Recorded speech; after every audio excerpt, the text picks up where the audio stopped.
Mesdames, Messieurs, chers amis, une fois de plus, bonjour. Nous bénissons l'Éternel qui permet que nous soyons encore debout en ce jour et bienvenue dans cette édition de Chaque Instant près de Dieu. C'est bien sûr la dernière production de la semaine.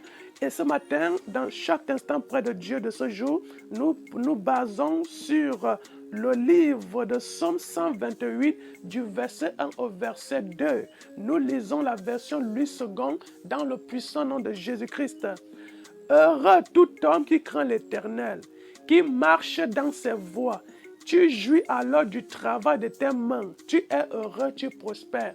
Mesdames, Messieurs, chers amis, chers frères, chers disciples du Seigneur, si nous voulons le bonheur, si nous voulons prospérer, si nous voulons jouir du travail de nos mains, si nous voulons bénéficier des merveilles de notre travail, nous devons avoir la crainte de l'Éternel. Nous devons avoir la crainte de l'Éternel. Nous devons marcher sur les voies de l'Éternel. C'est pourquoi dans le Psaume 1, il a dit, heureux l'homme qui ne marche pas en compagnie des moqueurs, qui ne suit pas la voie des pécheurs. Je paraphrase comme ça là. Et puis plus tard, on dit, qui trouve son plaisir en mettant la parole du Seigneur. Quand tu médites la parole du Seigneur, tu ne la médites pas seulement, tu la mets en pratique. Alors tout ce que tu fais, tu réussis. Dans Josué chapitre 8, je crois bien, Dieu demande à Josué que le livre de la loi ne s'éloigne pas de lui. Pourquoi? Parce que Dieu est plus grand que nous. C'est Dieu qui nous montre ce que nous devons faire. C'est Dieu qui nous montre ce que nous devons appliquer. Parce qu'il est souverain, il est grand, il connaît plus que nous. Alors si nous suivons ses pas, si nous prenons cela en considération, comment ne pas réussir? Donc si nous ne réussissons pas, si nous ne prospérons pas, c'est parce que nous ne mettons pas en pratique ce que Dieu nous demande de faire. Dieu a demandé à Moïse de construire le tabernacle d'après le modèle qu'il avait eu, qu'il avait vu à la montagne. Tu ne peux pas faire une chose alors que Dieu ne te l'a pas montré et tu vas réussir. Donc ici, le bonheur et la prospérité se trouvent dans l'obéissance à Dieu. Le bonheur et la prospérité ne se trouvent pas dans la magie, la sorcellerie et les pratiques mystiques. Ça se trouve dans l'application de ce que Dieu a dit. Alors ce matin, nous sommes donc invités à marcher sur les voies de l'Éternel pour que ce que nous faisons, nous allons dire, je travaille tout le temps, mais je ne vois rien. C'est parce que nous n'avons pas cette crainte de l'Éternel. Nous devons savoir ce qu'on entend par crainte de l'Éternel. Nous devons savoir ce qu'on entend par marcher sur les pas de Dieu, marcher sur ses voies. Alors, il nous dit cela que nous allons être heureux.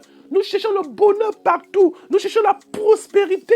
C'est pourquoi pour moi, l'évangile de la prospérité n'existe pas. Parce que ce n'est pas un évangile. L'évangile de Jésus-Christ, c'est déjà la prospérité. Il suffit de mettre cela en pratique, de considérer les mobiles, les tenants et les aboutissants que Dieu a établis pour nous.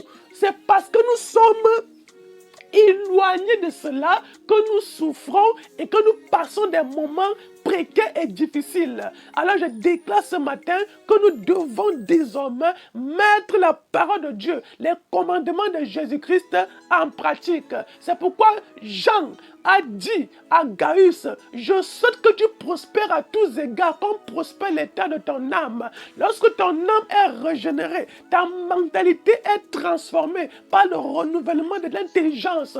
Alors mon cher ami, tu dois marcher sur les pas du Seigneur. Nous prions. Merci Seigneur pour la journée que tu nous as accordée ce matin. C'est un privilège et une grâce pour nous de bénéficier à nouveau de cette confiance. Père, nous prenons en compte le secret de la prospérité, du bonheur et de la réussite que tu nous montres dans ta parole ce jour. Aide-nous à toujours craindre ton saint nom et à marcher sur tes voies en obéissant à tes commandements. À ne pas se borner à seulement la lire, l'étudier, la méditer, mais à la mettre aussi en application pour qu'elle soit réelle et palpable dans nos vies. Reçois la louange et l'adoration, Seigneur, ce matin, dans le puissant nom de Jésus-Christ. Amen. Mesdames, Messieurs, merci une fois de plus d'avoir suivi ce programme. C'était la dernière production de la semaine. On se retrouve lundi et passez un excellent début de week-end. À Dieu soit la gloire. Shalom.